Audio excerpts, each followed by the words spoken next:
Silver Sparrow by Tayari Jones. Overall rating, 4 out of 5. This book in 10 words. The complications of bigamy told through reflective African-American perspectives. 5 memos about this book. Number 1. This book is about James, who is a bigamist. But more importantly, it's about the effects of his bigamy on the women in his life. His 2 wives and his 2 daughters. 1 daughter, which everyone knows about, and 1 daughter which is kept in secret. The book is told in 2 halves from each daughter's perspectives. Each of them have their own struggles and their own opinions on their father's behaviour. Memo number 2. Jones just has this way with characters. After having read American Marriage, I really get her style now. She has a way of writing the characters where her own opinions are not forced on you in any way, or at least it doesn't feel as though they are. She really allows you to make your own judgments of these characters. There's no real villainous character or real hero. It's as though she lays bare each character's flaws,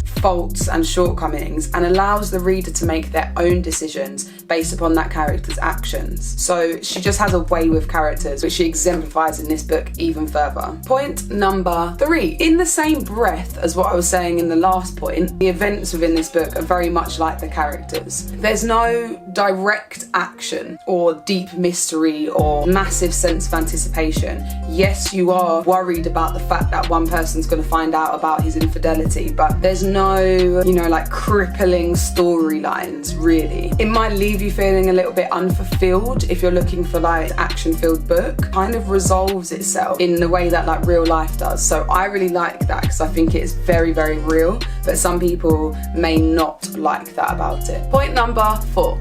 Don't know what you're supposed to do to show a cover. Ooh. I like the fact that she chose a very similar styles of what she did with her last book, using the simple silhouette. It keeps it in theme, it keeps it recognisable.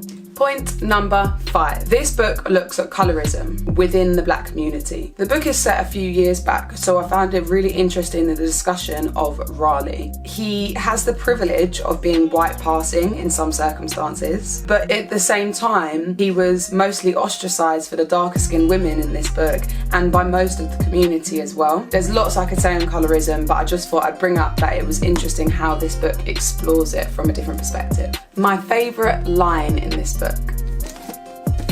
It's hard to choose because there is quite a lot of lines that were well written. It's hard to choose a line that makes sense for you guys to understand. This line is where the mum, one of the mums in the story, is using the daughter so she gets what she wants, and I just thought this was such a beautiful line. I would be the needle and my mother would be the thread looped through its eye. As if the daughter was what got them through, but the mum came as the second part, or that she carries her through. I just thought it was a really nice piece of imagery. Overall, I 100% would recommend this book. I can't wait to read Jones's new one. Let me know in the comments if you've already read this or if you plan to read it. I'd like to see what you thought about how the book ended as well. I'd like to have a discussion with someone about how this book ended. Also, shout out to Helen who gave me this book for my birthday. Always appreciate people that buy me books as presents, so thank you.